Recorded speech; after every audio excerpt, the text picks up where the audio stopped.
mühendis kökenlisiniz. Evet. Ve mühendisler hesap, kitap yapmadan hiçbir şeye karar vermezler. Hidayeti de hocam mühendislik hesabıyla mı denk getirdiniz? Yoksa nasibinizde mi vardı? Bilgi konuşmadığı zaman duygu konuşuyor. Sizi çok sarsan, etkileyen, sadece size özel açılmış bir ayet var mı? Zaten Kur'an'ın en sevdiğim yanı o. İçerisinde hiç duygusal bir şey yoktur. Bu sürecin içinde sizi mutlaka bir şeyin rahatsız etmiş olması gerekiyordu. O şey neydi? Aynı kitabın 400 tane meali olur mu ya? Yani şimdi herkes meal yazıyor. Yani mühendis kimliğinizin ve karakterinizin bu süreci çok kolaylaştırdığını gördük. Çok sevdim ben Arapçayı. Çok güzel bir dil. Arapça da sizi sevmiş. Zaten hep öyle dua etmiştim Allah Teala'ya. Allah'ım bana sevdir ki ben buna devam edeyim diye. Elhamdülillah. Yani şimdi mesela bugün bir insan Allah'ın emrine uygun yaşamıyor olabilir. Ertesi gün yaşıyor olabilir. Onun için de yapacağı bir iki tane ufak tefek şey var işte. Biraz sonra ezan okunacak, namaz kılınacak. Bu. Rahman ve Rahim olan iyiliği sonsuz ikramı bol Allah'ın adıyla. Merhaba sevgili izleyicilerimiz ve dinleyicilerimiz. Gündemi ayetlerle okuduğumuz ev dersleri YouTube kanalımızın 21. bölümüne ama çok özel bölümüne hoş geldiniz. Bugün programımız özel. Çünkü konuğumuz özel ama konumuz çok daha özel. Geçen hafta bu hayatın en önemli meselesini yani hidayeti konuşmuştuk. Bugün hidayeti yalnızca konuşan değil, onu bizzat yaşayan birisiyle birlikteyiz. Teoriden pratiğe geçmiş bir hayatın hidayet yolculuğunun tanığıyla. Kıymetli hocam, evimize de hoş geldiniz, programımıza da hoş geldiniz ve şeref verdiniz. Estağfurullah. Çok uzun yollardan geldiniz. Allah razı olsun. Cümlemizden inşallah. Sağ olun. Amin.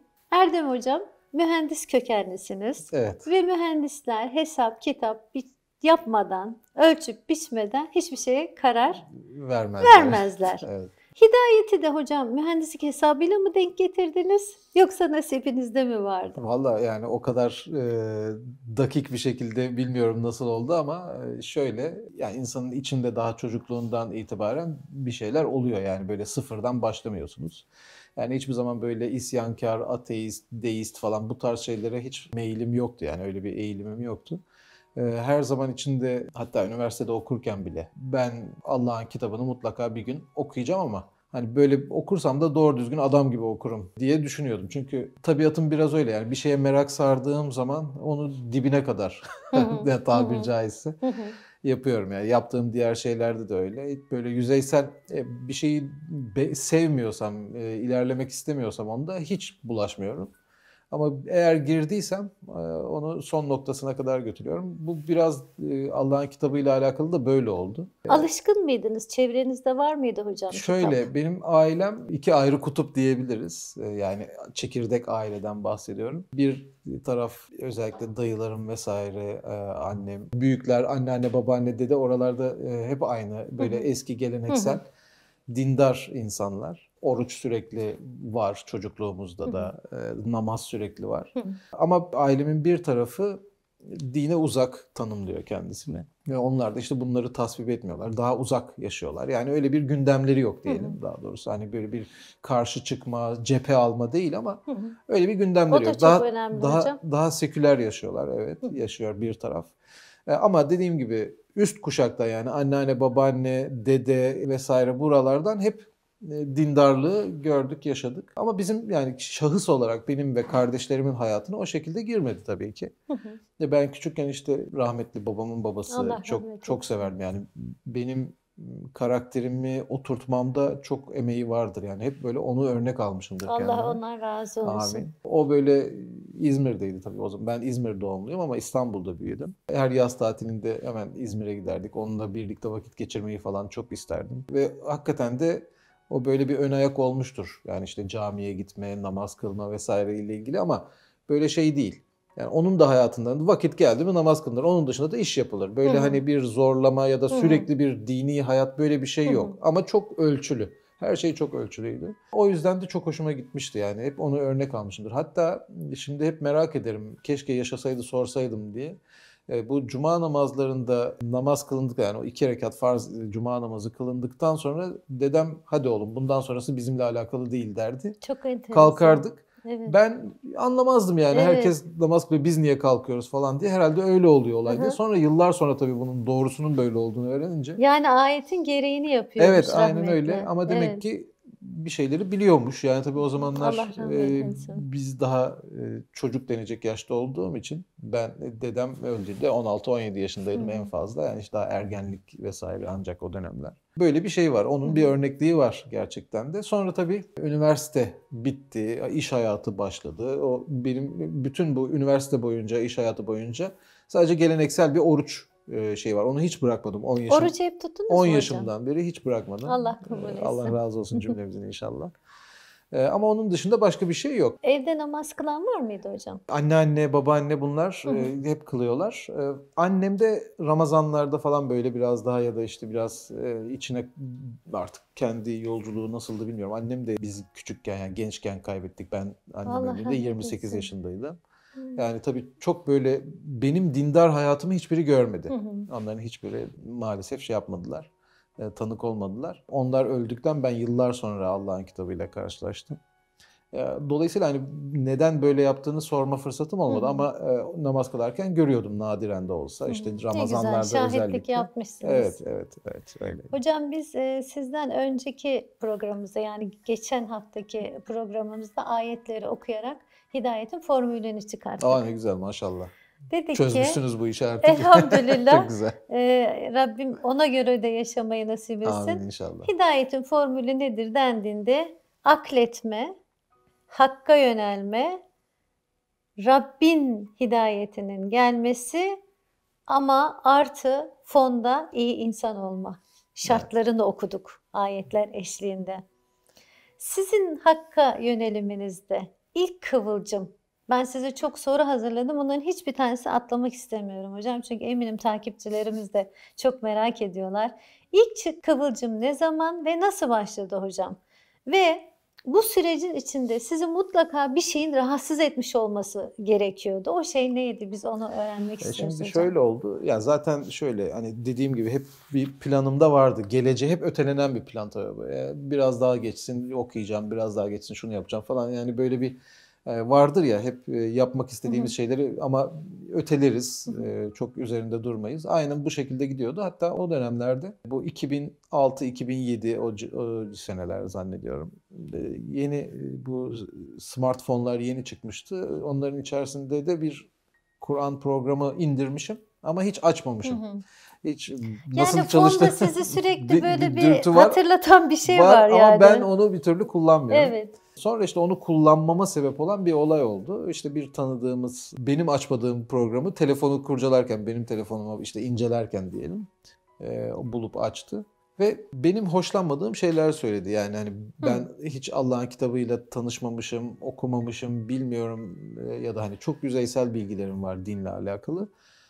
Ama yine de hani bir fıtratım gereği ya da yetiştirilme tarzım veya işte çocukluğumdan gelen bir içgüdüsel bir şey olarak hani laf söyletmem. Yani bu Evet. bir saygımız vardır yani. Evet. Evet. O iyi kötü artık bilmiyorum doğru bir şey miydi o dönemde. Tabii ki de. Öpüp Ama başımıza koyardık. O bile hiç evet bilmeyen bir evet. insan için çok büyük bir Evet öyleydi. şey. Aynen öyle doğru. Dolayısıyla böyle bu tarz ifadeler duyunca ben tabii biraz rahatsız oldum bundan. Ve karşılık vermeye çalıştım, iyice batırdım. Hı Yani hı. hani çünkü bildiğim bir şey değil. Neyin Hı karşılığını hı. vereceğim? Belki de adam doğru söylüyor. Hı. Yani o Adamı söyledi. dövmek istediniz mi hocam? Ya şöyle tabii insan öfkeleniyor ama anlamsız bir öfke. Yani Evet. cahil öfkesi. Evet. İnsan cahil olunca tabii öfkelenir. Biliyor olsaydık ne güzel orada ya söylediklerinin bu kitapla hiçbir alakası yok. Bunlar sağdan soldan duyduğun şeyler. Dolayısıyla hani bunlardan sen hareketle neden Allah'ın kitabını yargılıyorsun ya da Hı hı. yargılayabilirsin Hı ama hı. bir temeli yok diyebilirdik. Ama tabii bilmediğimiz için abuk subuk şeyler yani düşünceler gelmeye başladı. Ortam sertleşti vesaire. Zaten hemen bir gerginleşti değil Evet mi evet. ortam? Ya Hı hı. işte dediğim gibi bilgi konuşmadığı zaman duygu konuşuyor. Duygu konuştuğu zaman da o anki duygu öfke olduğu için o konuşuyor. O da Evet. yanlış bir şey. Zaten Kur'an'ın en sevdiğim yanı o. İçerisinde hiç duygusal bir şey yoktur. Hiç yok. Tamamen aklidir. Zaten o yüzden de özellikle benim gibi mühendis kökenli olanlar, işte Heh, matematikçiler, tam onu soracaktım. bunlar çok Evet. şey yaparlar. Yani etkilenirler Kur'an'ın Hı hı. o müthiş dünyasından. Ben hani hep şunu söylerim. Aslında Kur'an, Allah'ın kitabı, bugün sosyal bilimlerin okutulduğu bir binanın içerisinde incelenmesi ona yapılan en büyük hakaret. Hakaret. En büyük kötülük. Haksızlık. Haksızlık. Hı hı. Yani çünkü orada yetiştirdiğiniz insanlar tamamen işte teorilerle bir takım sosyal ve insan üretimi, doğruluğu çok tartışılır. Ancak işte bir takım istatistiksel deneyler üzerinden bir yerlere varılmaya çalışılan, tam tersini söylediğinizde de o da senin yorumun ya da o da doğru olabilir, saygı duyulabilecek bir şey denilen bir ortamın içerisinde yetişiyor. Halbuki Kur'an öyle bir kitap değil. Kur'an bildiğimiz matematik, fizik, Allah'ın diğer yarattığı ayetlerle aynı paralel çalışan, dolayısıyla bu kafalarla yetişmiş. Yani ben ve kardeşlerim, yani biz daha çocukluğumuzdan itibaren hep matematikçi yetiştirildik. Yani mühendis yetiştirildik. İşte 16-17 yaşlarında İstanbul Teknik Üniversitesi'ne girdik. Yıllarca orada eğitim aldık. Böyle bir dokundu yani bizim kumaşımız. Dolayısıyla o insanlar gibi bakamıyoruz ve bakmadığımız, hatta anlayamıyoruz da onları. Bence ben çok da anlamsız buluyorum. Yani orada özellikle İlahiyat fakültelerinde, sosyal bilimlerde yapılan şeyler bence süper subjektif ve anlamsız şeyler. Yani boşuna vakit kaybı. Hatta bugün ilahiyat fakültelerinde verilen doktora tezlerine, işte bitirme tezlerine bile hatta baktığınızda o kadar incir çekirdeğini doldurmayacak, hayatta hiçbir insanın problemini kıyamete kadar hiçbir şekilde çözemeyecek şeyler ki. Bakıyorsunuz işte bugün hiçbir, yani işte binlerce ilahiyat mezunu veriliyor her sene, işte veya şu kadar bin öğrenci yetişiyor, hocalarıyla beraber topladığınızda epey bir yekün yapıyor. Yüzlerce fakülte, şu bu. Ortada ne var? Allah'ın dinini bugün biz yeryüzünde görebileceğimiz ya da en azından ülkemizde yaşayabileceğimiz bir ortam var mı? Namaz saatimiz hocam. Halimiz ortada. Namaz saatimiz. Evet, namaz saatimizi bile doğru hesaplayamıyoruz. Hesaplayamıyoruz. Mühendislik hesabı ama doğru hesaplayamıyoruz. Her şeyi bırakın, yani günü doğru zamanda döndürmüyoruz. Yani bugün elinde Allah'ın kitabı olan bir insan, güneş doğduğunda bir günün bitip ikinci günün başlayacağını bilmiyor, akıl edemeyecek duruma gelmiş. Perşembe geceleri maalesef, akşamüstü, Perşembe akşam namazından sonra Cuma namaz tebrikleri başlıyor. Maalesef. Ya onu da bırakın, hadi o tebrikler, hani insanlar belki zararsızdır dersiniz. Ya bugün Kadir Gecesi olduğu düşünülen 27. gece, Ramazan'ın 27. gecesinin Kadir Gecesi olduğu düşünülür. Belki de öyledir. Ve ona göre de bir kutlama yapılır ya da bir özel, en azından dua yapılır diyelim. Çünkü Muhammed Aleyhisselam'ın da rivayetiyle o gün yapılacak şey sadece Allah'tan af dilemek, dua etmek. Evet.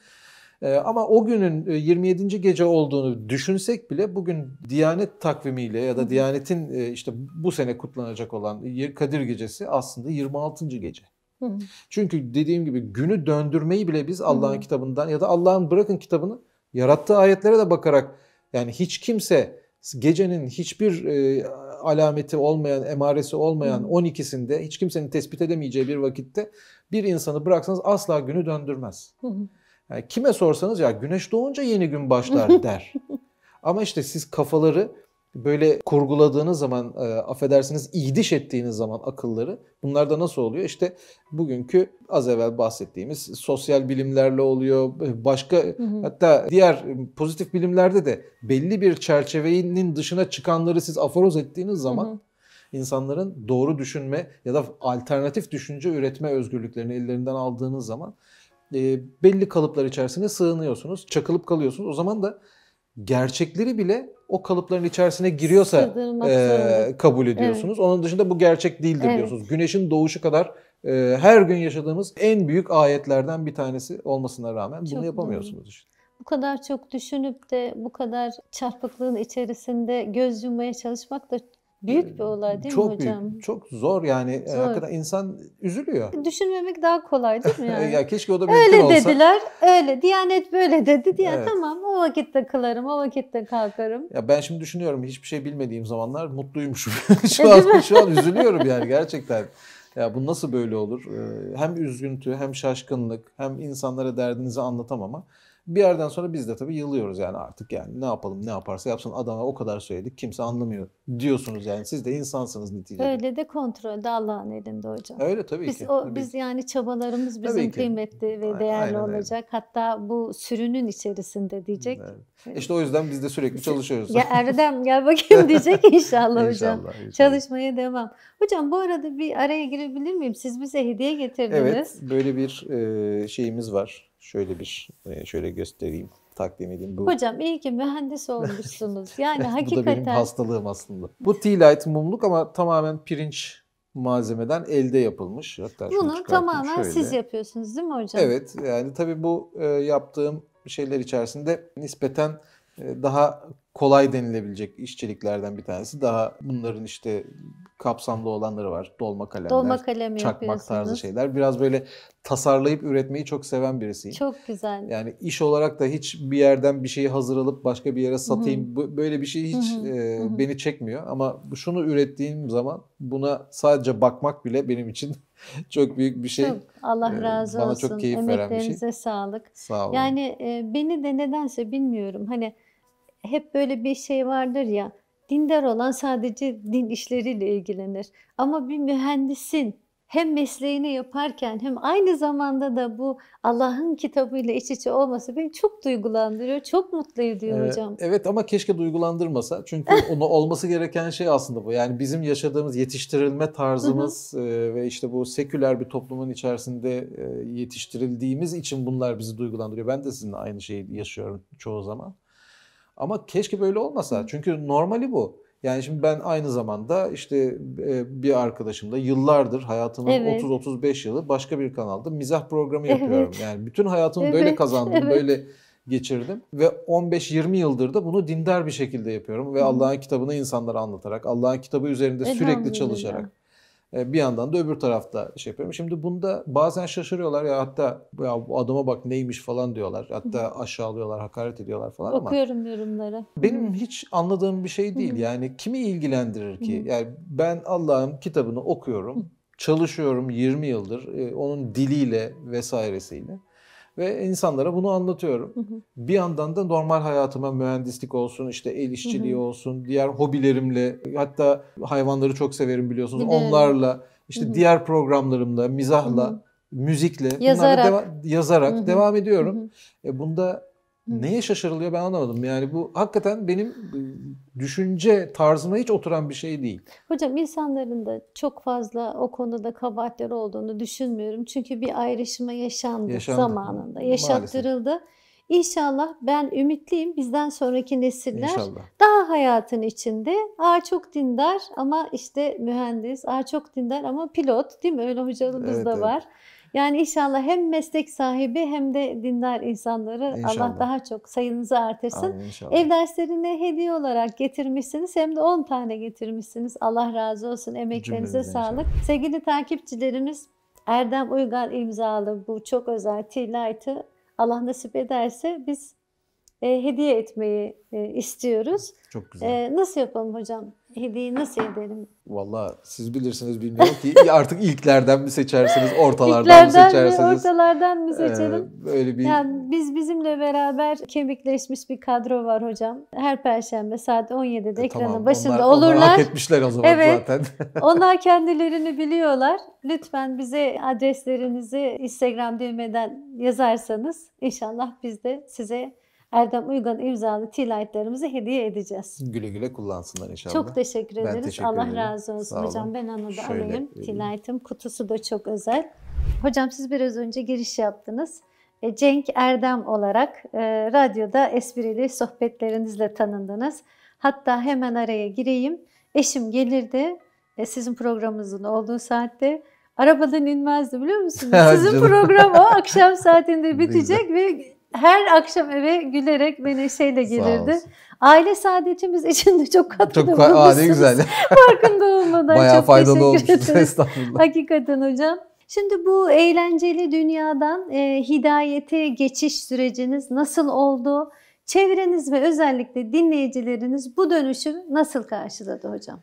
Ya ben bir dünyadan başka bir dünyaya geçmedim ki. Ben hala o dünyada devam ediyorum. Ya benim için mizah zaten biten bir şey değil. Cenk'le olan şey de bizim 17 yaşından beri biz beraberiz Cenk'le. Okul arkadaşınız. Okul arkadaşıyız. Aynı sene aynı bölüme girdik. Dolayısıyla bizi ölüm ayırır yani başka bir şey değil. Biz Allah hayırlı ömürler versin. Amin. Uzun yıllar inşallah. O günden beri de çalışıyoruz birlikte. Yani hem dostluk, arkadaşlık hem iş, daha sonra tabii işe dönüştü. Ama şimdi dindar kimliğiniz onu de bir söyleyeceğim. anda Tabii hani. şöyle oldu. Yani şöyle demek istediğim şey şu, siz haklısınız. Bir yeri bırakıp da diğerine geçmiş falan değilim. Zaten buna da ihtiyaç yok. Yani şimdi mesela bugün bir insan Allah'ın emrine uygun yaşamıyor olabilir. Ertesi gün yaşıyor olabilir. Onun için de yapacağı bir iki tane ufak tefek şey var. İşte mesela ne bileyim işte biraz sonra ezan okunacak, namaz kılınacak. Bu. Ramazan'da bunu orucunu zaten tutacak. Evet, bu kadar. Harama bakmayacak. Bu arada benim oruç tuttuğumu bilmeyen kimse yoktur. Yani ben hani dedim ya 10 yaşımdan beri ben programda hiçbir zaman biz hep her Ramazan'da programdayızdır, yayında. Ben hepsinde oruçluyumdur zaten. Yani dinleyiciler de bilir, herkes bilir. Cenk zaten bilir. Yani onda da zaten bir değişiklik olmadı. Bir namaz hayatımın içerisine girdi. O da zaten hiç kimsenin görmediği bir şey. Yani biz en fazla işte bizim böyle kış dönemlerinde bazen drive time'da hep program yaptık biz. O zamanlar işte canlı yayında namaz kılmak gerekiyordu. Bizim Tom Meister arkadaşımız zaten bilir. Söyleriz, 2 tane şarkı üst üste girer. Ben o sırada namazı kılarım. Allah kabul etsin. Amin cümlemizin. Yani dolayısıyla böyle bir şey oldu. Böyle bir geçiş oldu. Hocam eminim ki o aralarda, derelerde, zor şartlarda kırılan namazları da Rabbimiz herhalde bir önceler İnşallah gibi öyledir. geliyor. İnşallah, Benim inşallah de öyle öyledir. çok, çünkü toplantıdayken o uzayan toplantılardan çıkıp abdest alıp namaz kılıp tekrar toplantıya girdiğim çok oldu ve Ya onlar şimdi radyo, yayın, canlı yayın falan bunlar kolay. Orada bir şeyler yapabiliyorsunuz da sahnedeyseniz çok zor. Ama onların da hiç neyse ki bir sahne hayatınız yok. Onlarda da Allah çok yardım etti. Hiç problem yaşamadık. Amin. Yani şöyle dediğim gibi bu şekilde devam etti. Hatta bizim takipçiler, dinleyiciler, izleyiciler falan benim bu yönümü yıllar sonra öğrendiler. Çünkü ben zaten başladığımdan itibaren Arapça öğrenmeye başladım. Onu soracağım Ondan hocam. sonra Kur'an okumaya başladım. Ama bu benim için eğitim dönemi. Yani bir şey yapmıyorum. Sadece kendimi besliyorum. Çalışıyorum sürekli. Ve diğer dediğim gibi ancak nereden anlayabilirler bu yaşantımı? Ya yazarım bir yerlere, ki yazdığım zaman da çok ben öyle hani herkesin görebileceği yerlere değil, bu konuyla ilgili olabilecek yerlere yazmıştım makaleler Ama vakıfla vesaire. ilişkiniz oldu. Vakıfla ilişkim olmuştu. Ben TV8'de Acun'un kanalında program yapmaya başladım. O çağırmıştı. Ramazan sebebiyle bir böyle sahur programı değil ama iftardan sonra bir gece yarısına yakın bir program yapmıştım. 2014'te Ramazan'la alakalı. Bakın 7 sene olmuş ben o zaman daha bu işlere başlayalı. Kimsenin haberi yok. Onunla duyuldu. Yani benim bu yönüm. 7 yıl olmuş. İşte sonra onun üzerine bir röportaj yapıldı bir gazetede o program vesilesiyle. Onunla da biraz daha duyuldu. Benim hani bu konuyla ilgili bir hayatımın olduğu ve işte beğenmeyenlerin ondan sonra artık saldırmaya falan başladıkları dönem o dönemdir. Sonra benim hayatımda yine aynı şekilde devam ettim. Ben hem çalıştım, hem yazdım, hem programlarını yaptım. Yani o TV8'de de yaptım. Daha sonra işte başka kanallarda da yaptım. Şu an YouTube'da kendi kanalımızda zaten biliyorsunuz sürekli yapıyoruz. Onu da 10 senede falan olmuştur herhalde zaten yapalı. Siz Türkiye'nin Fatih Urum Hoca'yla Erdem Uygan Hoca, Türkiye'nin değil dünyanın en faydalı ikilisi. Hocam hakikaten öyle. Mübalağa etmiyorum. Niye etmiyorum? Yani biz onun için Kim çalışıyoruz çalışıyor da. kök?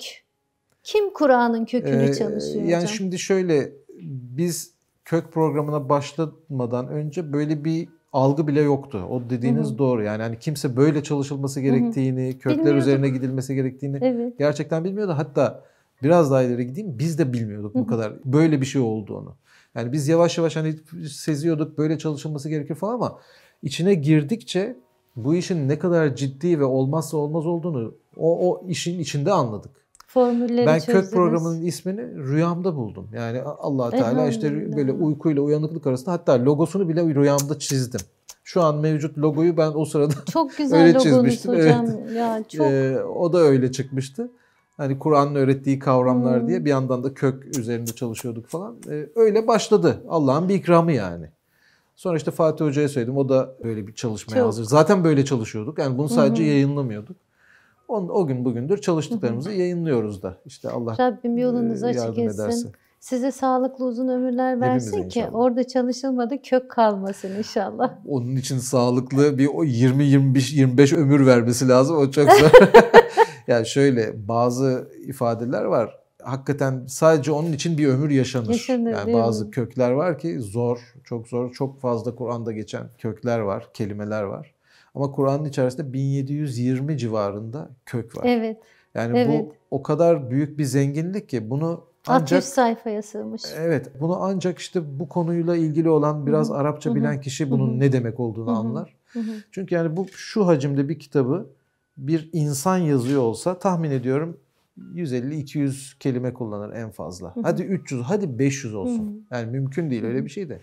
1700 kök ne demek ya? Kök ve onun sonrasında türevleri. Tabii yani Silgi, silmek, silecek. aynen öyle. Hepsi farklı farklı Aynen kullanmış. öyle. Bu kök dediğimiz şey diğeriyle hiç alakası olmayan iki ayrı kök. Yani türevlerini katmıyoruz. Sadece köklerini 1700 tane olarak düşünün.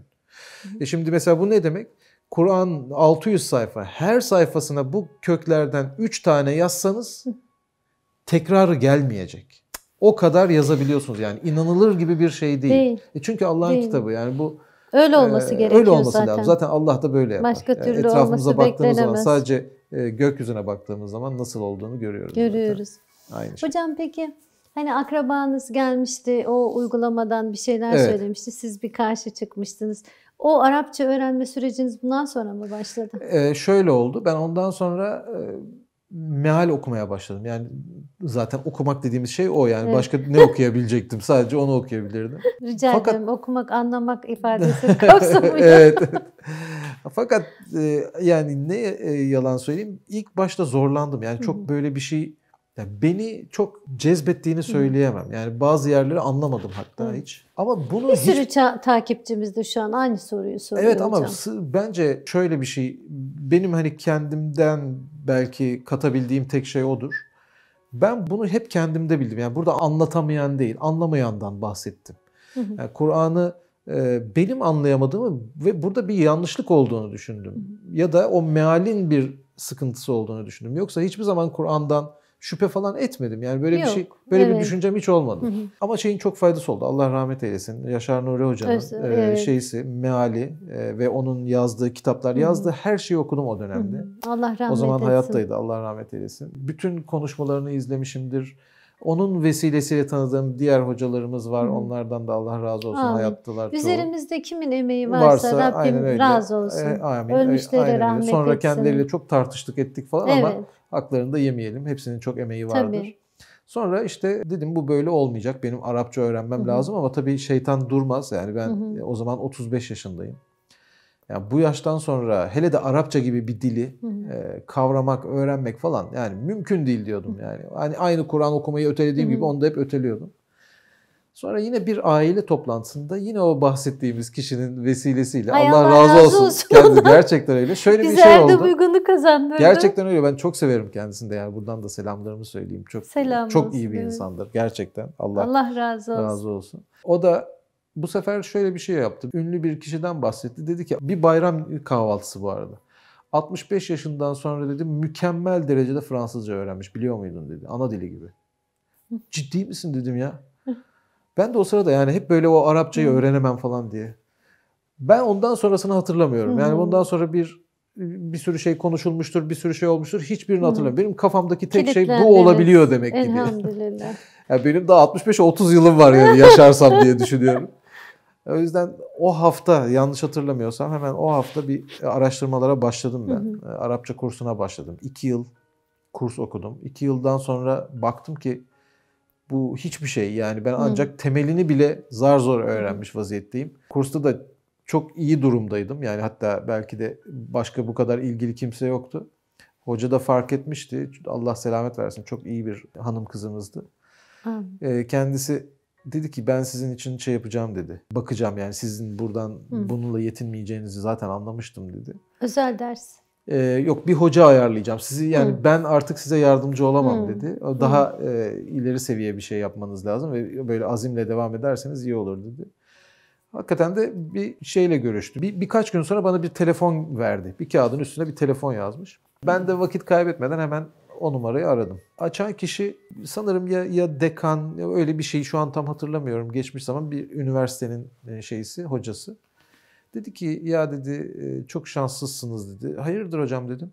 Ya dedi bahsettiler sizin böyle bir özel derse ihtiyacınız varmış ama dedi hocalarımızın hepsi yani hiçbiri Türkçe bilmez dedi. Yani elimizdeki hocaların hepsi Arapça biliyorlar. Türkçe konuşamazlar. Dedim benim istediğim zaten o. Evet. Ben dedim tam aradığım şeyi buldum. Siz bana dedim o hocamızın telefonunu verin ben hemen görüşeyim. Aa öyle mi ya falan dedi. Adamca Çok şaşırdı. güzel. Ben onun numarasını aldım. Allah selamet versin. Çok Amin. sevdiğim hocam Mahir El Hariri. Hala aynı üniversitede hocadır. Çokça öğrenciler yetiştirmiştir. Allah razı olsun. Ondan yıllarca zannediyorum 4 yıl. Haftada bazen bir gün, bazen birkaç gün, bazen gece yarıları. Artık ne zaman müsait olursa benim için hiç önemli değil o zaman. Sabah saat 7'de dese gidiyorum. Gece saat 12'de dese gidiyorum. Her gittiğimde 3 saat, 4 saat bazen çalışıyoruz.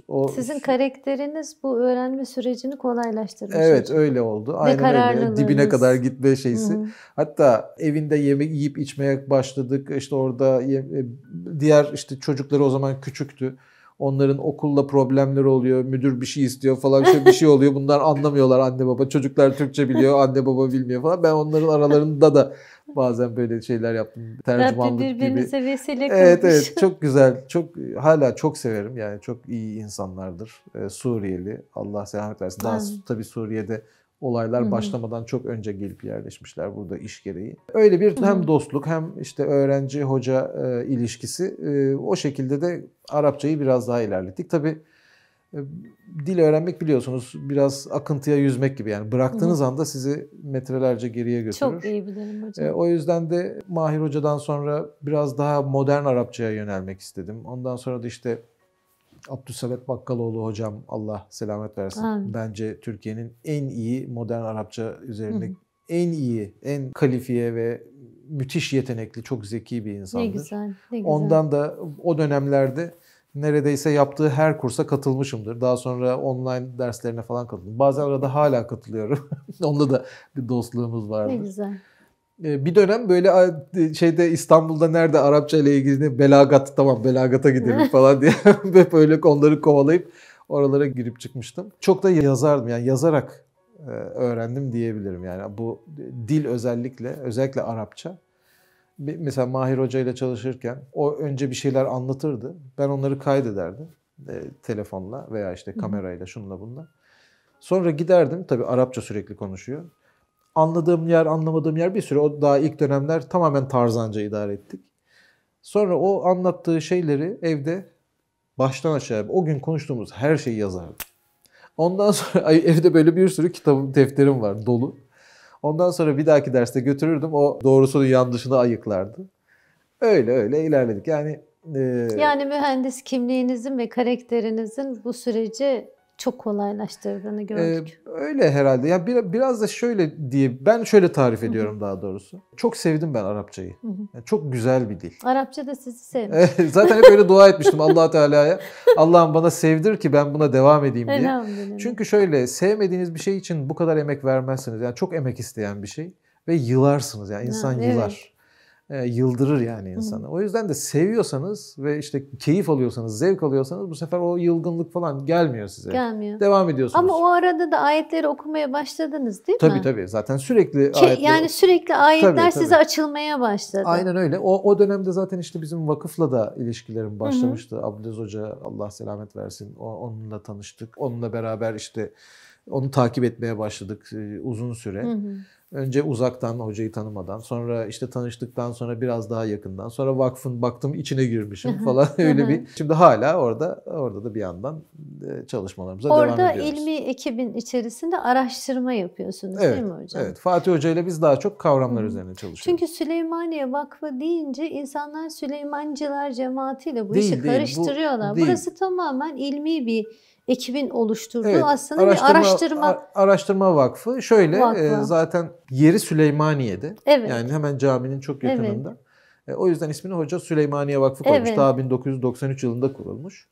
Ben aşağı yukarı 2010'dan beri vakıfla içli dışlıyım. 15 yıldır. Yaklaşık olarak. İşte bunun da herhalde bir 8-10 senesi de en az Fatih Hoca ile kavram çalışma üzerine herhalde devam etti ve hala devam ediyor o şekilde. İnşallah daha da devam etsin. İnşallah. Hocam ayetleri okurken şöyle bir tane böyle sizi çok sarsan bir ayet oldu mu? Şimdi ben sizin programlarınızı izlediğimde Fatih Hoca ile ikinizin ve bazen kendim o anınızı videoya alıyorum, biliyor Kaptırıyoruz bazen, musunuz? değil mi? Şöyle işte bu dediğiniz Evet, yer ve evet. gözleriniz orada sulanıyor. Evet. Sizin o mutluluğunuz, yani iki tane kocaman adamın Allah'ın kitabındaki bu keşifleri, mutluluk gülümsemeleri ve ben hep dua ediyorum, Rabbim ne olur böyle bu sebeple gülenlerin sayısı çok olsun diye. Orada bu özellikle de keşif sürecinde sizi çok sarsan, etkileyen, sadece size özel açılmış bir ayet var mı? Ya aslında her çalıştığımız kavramda var öyle bir ayet. En son İnşallah. çalıştığımızda da ticaretle bey' diye iki tane kavram var. Biri işte alışveriş olarak çevriliyor, diğeri ticaret, zaten Türkçe'ye geçmiş. Şimdi fakat bunlar arasındaki fark bilinmiyor ve meallere de yansımıyor doğal olarak. Bizim alanımız biliyorsunuz bu farkları Evet, biraz deşifre yapıyoruz. Yani o fark yani çok yakın anlamlı ve birbirinin yerine kullanılan şey olduğu zaman bizi kurdeşen basıyor Kesinlikle. açıkçası. Hemen onun üstüne gitmemiz lazım. Şimdi epey zamandır bunun üzerine çalışıyoruz. Hatta Kur'an'ın en uzun ayeti var biliyorsunuz. Bakara suresinin 282. ayeti. Evet, borçla alakalı, borç hukukunu zikir tanzim kavramını eden. çalışırken çok Evet. okumuştuk ayeti. Şimdi o ayette, yani ayeti böyle hep okuyoruz tabii, konuyla alakalı işte içerisinde bir ibare varsa daha önce çok geçiyor. Pek çok defa şey yaptık ama hiç böyle o ayeti acaba hiç kafamızın karışmadığı bir şey kalmayana kadar dört başı mamur anlayabildik mi diye okumamıştık. Şimdi içerisinde de hem ticaret hem bey kelimeleri geçiyor. Hatta bey ifadesinin işte tefaül babı sadece orada o ayette kullanılıyor. Bir de tabii deyn, yani bizim borç dediğimiz şey ifade onun içerisinde. İşte katiplik, şahitlik, yazma, yazdırma vesaire birçok konu var. Ve bunların hepsi de upuzun bir ayet. Tam bir sayfa. Bir sayfa. Müdahale ayeti. Müdahale ayeti deniyor. İşte noter ayeti diyenler var. Bazı noterlerde duvarda görürsünüz onunla alakalı. Hakikaten de o ayetten dolayı noterlik müessesesi kurulmuştur. Yani o şekilde bir şey Öyle var. mi? Tabii. Yani orada borcun yazılması vesaire. Yani bu fıtri bir şey. Bizimle alakalı değil. Ta çok önceden beri bu tür yazı işlerinin yapıldığı biliniyor. Allah Teala bunun şartlarını, şeklini yazın düzenliyor. Diyor zaten. Evet, Sözleşmeyi aranızda yapın diyor. Veriyor. Emirleri var, evet. Şimdi bu ayeti tabii meallere bakınca yine içinden çıkamadığımız o kadar çok şey oldu ki. Yani maalesef bugün işte bizim en son o ayetle ilgili artık tamam dediğimiz, tespit ettiğimiz yerlerden sonra okuduğumuzda ne kadar dağınık, ne kadar üstünkörü ve işte anlaşılmadan geçilmiş, adeta şöyle mealler yapılmış. Ya bu ayet bir bitse de bir sonrakine geçsek, gerçekten öyle. Çünkü anlaşılmamış yani. Birçok şey anlaşılmamış ya da çok yanlış anlaşılmış, çok üstünkörü yazılıp geçilmiş. Bizde de mealcilik maalesef şöyle, hani ben hep eskiden öyle tam tersini düşünüyordum. Yani zannediyordum ki bir ayeti okuyorlar, sonra onu Arapça çeviriyorlar. Sonra orada işte eğer bir sıkıntı varsa düzeltiyorlar vesaire. Öyle bir şey yokmuş meğerse. Mealler birbirlerine bakıyorlar. Biri ya sadeleştiriyor diğerini ya işte biraz daha anlamadığı bir yer varsa onu daha anlaşılır, kendince anlaşılır kılmaya çalışan bir ifade kullanıyor. Yani yoksa aynı kitabın 400 tane meali olur mu ya? Yani şimdi herkes meal yazıyor. Evet. Ama bence çok büyük bir cesaret. Mesela ben asla böyle bir şeye cesaret edemem. Yani bir de nasıl edilsin ki mesela sürekli orada bir keşif halindesiniz hocam. Mesela bakın kök 20-25 ömür lazım diyorsunuz. Bitmez tabii. Şimdi onu fark ettiğiniz zaman orada mecburen bir düzene ve değişikliğe gitmek zorundasınız. Tabii. Nasıl sileceksiniz? O baskıyı nasıl kaldıracaksınız? Aynen öyle. Bir de şey de var biz hocam. Aylardır bu ayete çalışıyoruz. Aylardır yani fark ettiyseniz epey bir uzun zamandır program bir tasdik programı aldınız araya Vedat Hoca'yla. Çünkü bitmiyor ki. Yani bu ayeti bitirmeden de bizim ticareti ve beyi tam olarak anladığımız söylenemez. Elhamdülillah şimdi inşallah bitirdik diye düşünüyoruz. Ama bu ayeti anlarken, yani anlamaya çalışırken O konunun erbaplarına, uzmanlarına da sorular sordunuz mu hocam? Dün zaten Servet Hoca'ya sunduk biz bunu. Onu soracaktım. Hatta orada işte diğer arkadaşlarımız da vardı. Ayşe Hanım vardı.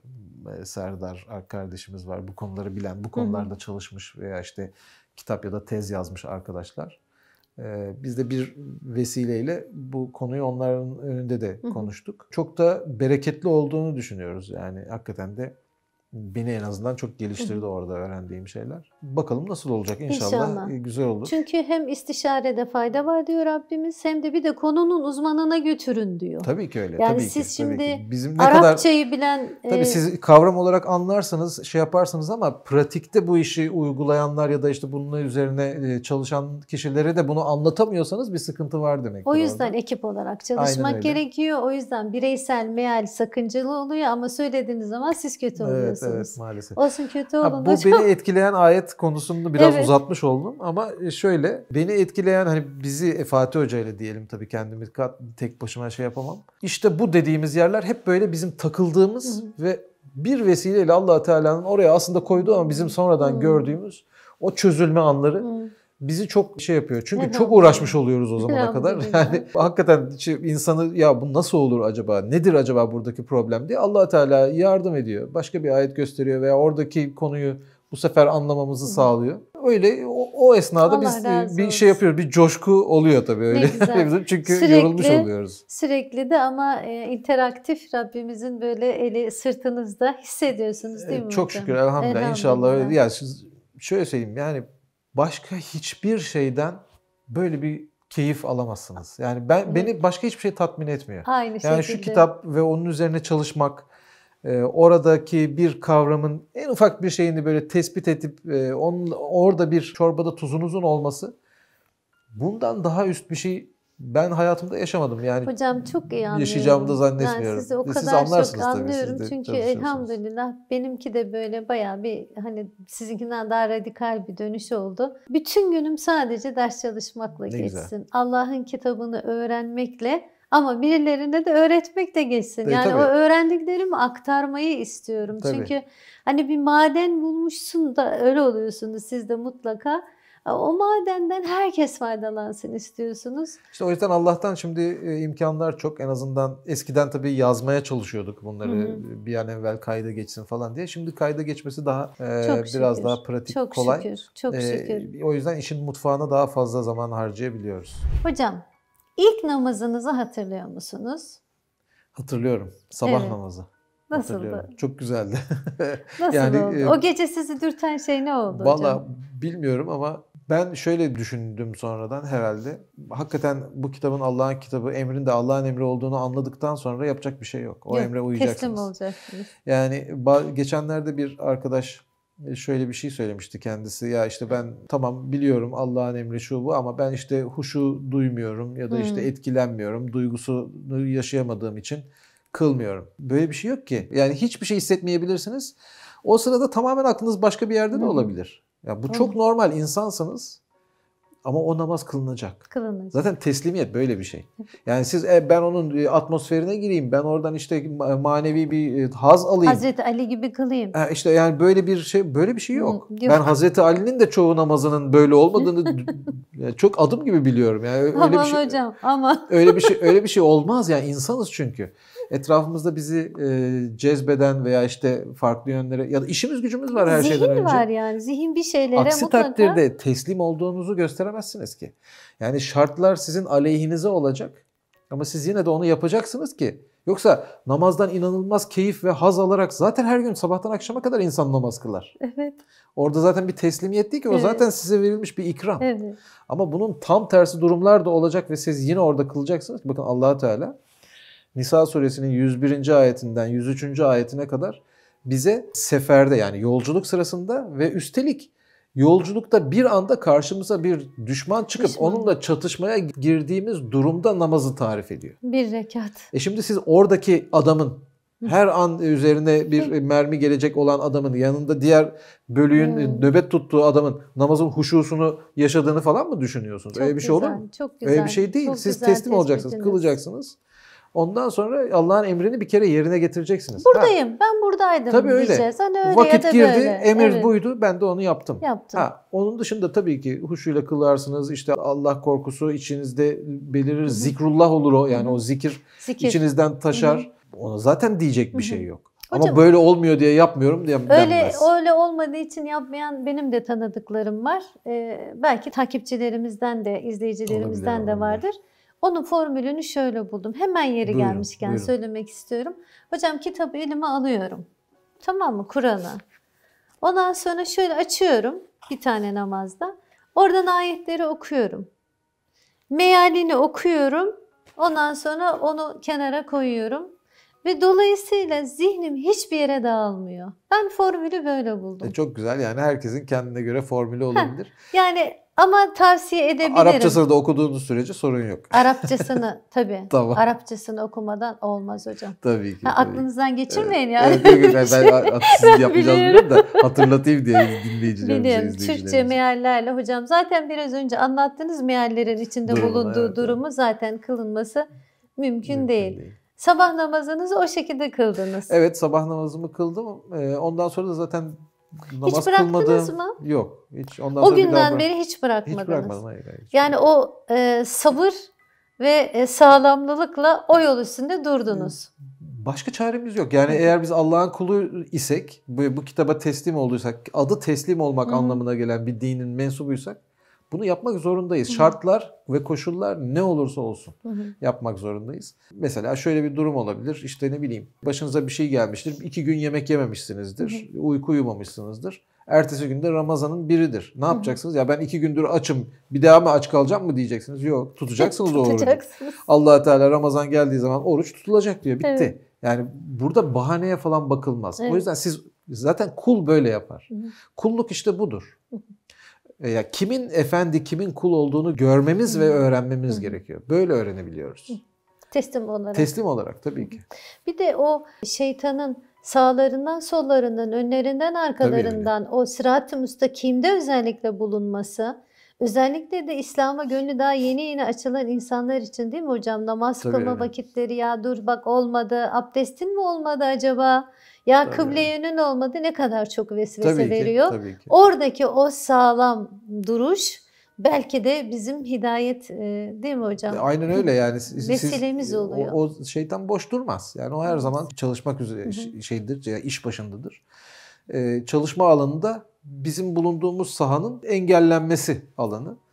O yüzden o sahayı terk etmememiz lazım. Yani eğer engellenirsek oradan, yani biz bırakırsak onu amacına ulaştırmış oluruz. Hani sizin dönüşünüz çok radikal bir dönüş olmamış. O yüzden hazırladığım soruları hep şöyle geçtim. Ondan sonra çünkü öyle bir şey yok. Sormak istediğim şu. Şimdi modern dünyada gençler manevi arayışlarında çok zorluklar yaşıyorlar. Kimisi arıyor, vazgeçiyor, kimisi aramıyor, hiç aklından bile geçirmiyor. Onlara buradan bir tavsiyeniz olur mu hocam? Tabii, yani ben şöyle diyebilirim. Herkes Allah'ın kuludur. Onlar da kendileri çok iyi bilirler ki Allah birdir, ondan başka ilah yoktur. Ve her şeyi, o kişi de dahil, o kardeşimiz de dahil, her şeyi Allah yaratmıştır. Bunu herkes bilir. Bunu yeryüzünde bilmeyen, bırakın insanı, bir ot bile yoktur, taş bile yoktur. Dolayısıyla içlerindeki bu bilgiye göre davranmaları kendi lehlerine olur. Aksi davranırlarsa da hesabı Allah görür. Biz bir şey diyemeyiz, yapamayız. Kimse bir başkasının yükünü çekmez. Kimse bir başkasının yaptığıyla değerlendirilmez, hesaba çekilmez. Herkes kendi yaptığıyla değerlendirilecek. O yüzden bir bir konuda kendilerine yön belirlerken, yön tayin ederken, bir yaşam biçimi belirlerken bunu sadece kendileri için yaptıklarının bilincinde olmaları gerekir. Çünkü biliyorum ki kardeşlerimizin pek çoğu etraflarına ne diyebilecekleri, nasıl açıklama yapabileceklerini düşündükleri için bazı şeyleri de yapmıyorlar. Mahalle baskısı mı? Tabii, aynen öyle. Benim böyle tanıdığım çok insan var. İş yeri baskısı, mahalle baskısı, işte eş dost ahbap baskısı, aile baskısı, ne derseniz deyin. Ama Allah Teala bunlardan hesaba çekmiyor. Allah Teala o insanları da, kendisini de, yani bu arkadaşımızı da böyle bir hayali kişilik uydurmuş olduk. Kendi yaptığıyla hesaba çekecek. O yüzden tek başına. Aynen öyle, tek başına. Başkasıyla ilgilenirseniz kendiniz kaybetmiş oluyorsunuz yine. Yolunuzu kendiniz çizeceksiniz. Tabii Allah Teala kitabına uymama, hatta tamamen görmezden gelip elinin tersiyle itme ve tam tersi bir hayat belirleme özgürlüğünü insanlara veren Allah'tır. Evet. Bizim kimseden bu özgürlüğü alma hakkımız yoktur. Yok. Zaten alamayız. Allah'ın verdiği bir şeyi biz nasıl alalım? Biz kuluz. Aynen öyle. Ve ona gücümüz de yetmez. Evladımıza bile yetmez. Yetmez. Kendimize bile bazen yetmiyor. Aynen öyle. Yani. Yani bizim yapabileceğimiz şey kendimiz için bir şeyler yapabilmektir. Eğer kardeşlerimiz de eğer böyle bir şey istiyorlarsa, böyle bir niyetleri varsa, böyle bir yönelimleri içlerinden gelen fıtri bir ses onları uyarmaya çalışıyorsa Mutlaka uyarıyordur. ve o sesi dinlemek istiyorlarsa, tabii mutlaka uyarıyor ama dinlemeye niyetleri varsa ben tavsiye ederim dinlemelerini. Nereden Güzel olur. başlasınlar hocam? Nasıl başlasınlar yani? İslam'ı ben öğrenmek istiyorum diyen insan nereden başlasın? O sırada hangi vaktin namazı varsa oradan başlasınlar. O namazın İlk önce namaz o namazın diyorsunuz. son oturuşunda Allah Teala'ya kendilerine gerçeği göstermesi için de dua etsinler. Etsinler. Bana gösteren onlara 1000 katını gösterir. Yani dolayısıyla bu çok Aynen öyle çok hocam. bariz. Yani yapacak bir şey yok. Ancak böyle öğrenebilirler. Çünkü ben şimdi hani desem ki ya şu meali okusunlar, bunu okumasınlar falan desem o zaman başka şeyler düşünülebilir. Onu ben söylemem ama Allah onların yolunu çizer ve gösterir. Şöyle- Allah'ın insana yardımını herhangi bir başka insanın, başka hiç kimsenin yapabilmesi mümkün değildir. Eğer samimi olarak istiyorlarsa önlerinde kimse duramaz. Bakın Ankebut suresi 29. surenin son ayetinde Allah Teala buyuruyor ki اَلَّذ۪ينَ جَاهَدُوا ف۪ينَا لَنَهْدِيَنَّهُمْ سُبُلَنَا. Yani bizim yollarımızda gayret gösterenleri yollarımıza mutlaka hidayete koyarız. Evet. Yani kılavuzlarız. Kılavuzlarız. Yollarımıza mutlaka yönlendiririz. Evet. O yüzden bu bir ayet. Ve bu ayet her insanın, ben de dahil, her insanın hayatında tecelli eder. Çok net görürler. Görünür. Yeter ki kendileri istesinler. Ya da kendi düşüncelerini, kendi akıllarını ilahlaştırmış olabilirler. Olabilir. Olabilir. Genelde öyledir. Zaten genelde kibir dediğimiz şey insanın en büyük hastalığıdır. Yani, İstikbar. evet, aynen Evet. öyle. İnsanın en büyük hastalığı kibir. Zaten benim şöyle bir tanımım var. Belki uygun mu bilmiyorum ama hayat dediğimiz şey sabırla kibir arasındaki mücadelenin adıdır. Dolayısıyla siz kibri seçerseniz, sabır dediğimiz şey de belki hani yanlış biliniyor olabilir. Şartlar ne olursa olsun Allah'ın emrini Kararlılıkla sabit doğruyu durmak. yapmak. Aynen öyle. Şartlar ne olursa olsun sabır o. Siz sabrı değil de kibri tercih ederseniz edebilirsiniz. Zaten seçimlerimizin sonuçlarına sonunda katlanacağız. Katlanıyoruz. O yüzden ben bu arkadaşlarımıza Allahu Teala'nın kendilerine verdiği hürriyeti sonuna kadar kullanmalarını tavsiye ediyorum. Hür olmadıkları, başkalarının yönlendirdiği yöne giderlerse hür olmazlar. O zaman kendi buldukları yolu değil, başkalarının kendisine gösterdiği yolu izlerler. Kendi buldukları yol Allah'ın yolu olursa Allah'ın yolunu izlemeyi tercih edebilirler. O yüzden ben Çok da kendi memnuniyetle tercih özgür ederler. olmalarını tavsiye ediyorum. Hocam şimdi gençler artık çok akıllı. Her şeyi soruyorlar, sorguluyorlar. Haklılar da. Tabii Şimdi ki. mealler hani yeni başlayan bir genç arkadaşımız için söylüyorum hayalimizdeki. Şimdi meali aldığı zaman orada hep ey peygamber, ey peygamber, ey peygamber ifadesini gördüğünde bir süre önce işte farklı bir yapısını bir süre sonra da daha farklı nasıl yani dedi. Çünkü Tabii, bir ayette tabii hem ki. Nebi Çelişki hem Resul olacak. olarak çelişkileri gençler görüyorlar. Onlara şunu tavsiye edebilir miyiz? İlla ki bir hani mealden başlanacaksa meali alalım elimize. Eğer peygamber diyorsa onun üstünü çizelim. Yok bence öyle demeyelim. Şöyle Ne yapalım. diyelim? Peygamber, hatta içinde peygamber olan bir meali alsınlar. Tamam. O meali de düşünerek okusunlar. Dikkatli bir şekilde. Yani üstünkörü böyle bir şey okumuş olmak için değil. Biraz hatta gece kalksınlar okusunlar. Ve işte biraz Zihin sessiz olsun. sakinken. Ve o ister peygamber kelimesi olsun, ister başka yanlış çeviriler, şunlar bunlar vesaire olsun. Onlardan kaynaklanan hatalardan dolayı mealdeki çelişkileri görsünler. Ve şöyle desinler. Eğer bu Allah'ın kitabının meali ise bunda çelişki olmaması lazım. O zaman ya bu mealde bir hata var ya bende. Ya da bu Allah'ın kitabının meali değil. O soruyu sordukları an yardımı işte Allah'tan istesinler ilk namazlarında. Çünkü namaz kılmak için kitaba ihtiyaçları yok. Namazın Allah'ın emri olduğunu etraflarına baktıkları zaman her yerde görürler. O zaman o yardımı istediklerinde Allah Teala onları o doğru çeviriye, doğru meale, doğru çalışma yapan kişiye mutlaka yönlendirir. Yani mutlaka giderler. Biz yol çizmeyelim. Allah onların yolunu çizer. Hocam, Yeter ki samimi olsunlar. Gerçekten o kadar doğru söylediniz ki. Ben de dedim ki ilk başta, Allah'ım dedim, ben hiçbir şey bilmiyorum ki. Hiçbir şey bilmiyorum. Bana birisi başörtüsü var diyor. Öteki yok diyor. Tabii ki. Yani bugün, çevremde yok. Yani ben görmedim. Bulamayacağınız fetva yoktur din aleminde. Yoktur yani. Yok, elhamdülillah. Faizi helal kılan bir hoca arayın, onu da bulursunuz. Evet. Çok rahat. Birinci eve kredi kullanmak. Tabii. Hatta beni arayın, ben söylerim o hocaları size. Onlardan direkt fetvayı alırsınız. Yani şimdi bilmiyorsun. Yani gerçekten bilmiyorsun. Tek elimdeki varlığım, sermayem neydi biliyor musunuz? Samimiyetim. Çünkü seni istiyorum dedim. Öyle. Ne istiyorsun? İşte o yüzden Allah Teala sizi buralara getirdi. Estağfurullah. Elhamdülillah. 3 tane üniversite bitirdim. Dedim ki Rabbim ya ben istemiyorum bu bilgiyi. Ben onda ne yazıyor? Onu istiyorum ama tabii mutlaka insanı da bu yola getiren bir şeyler, altyapıda bir şeyler oluyor. Tabii ki. Olduktan sonra hani o süreçte onun yardımı geliyor. Ve dedim ki Rabbim dedim sen kimin sözü doğruysa sadece gönlüme onu sindir. Sadece gönlüm onu kabul etsin. Ama bu kişinin kimliği önemli değil. Mesela Erdem Uygan çok seviyorum, çok saygı duyuyorum ama bir sözü içime sinmeyebiliyor. Tabii ki.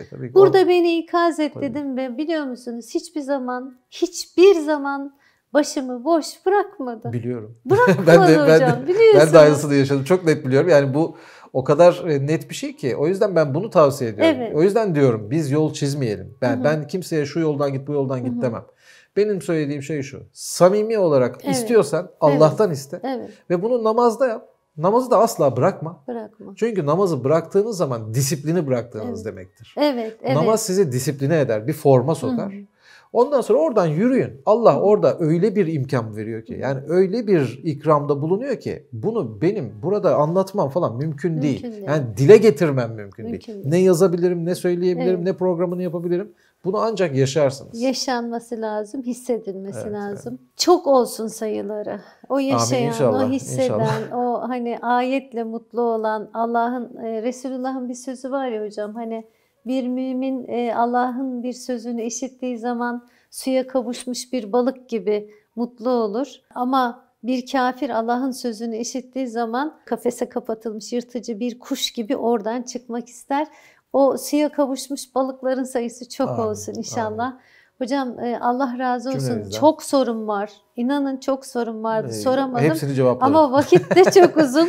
İnşallah bir başka programda başörtüsü meselesini konuşmak için kitabınız var çünkü o konuda inşallah. Allah razı olsun. Cümlemizden inşallah. Ayaklarınıza sağlık. Sağ olun. Çok teşekkür ediyoruz. Ben teşekkür ederim. Sizin de çalışmalarınızı Allah bereketlendirsin. Allah razı olsun. Hayırlı sonuçlara ulaştırsın Allah inşallah. razı olsun. Sizinkileri de inşallah. Fatih hocamıza da çok selam söyleyin inşallah. Sağ olun. Aleykümselam. Sevgili izleyicilerimiz, dinleyicilerimiz, çok keyifli, güzel bir sohbet geçirdik Erdem Uygan hocamızla. Allah razı olsun. Dinlediniz, izlediniz, katkılarınız, yorumlarınız olursa bu bizim için kıymetli ve değerli. Hanelerinize selam olsun. Allah'a emanet olun. Hoşça kalın.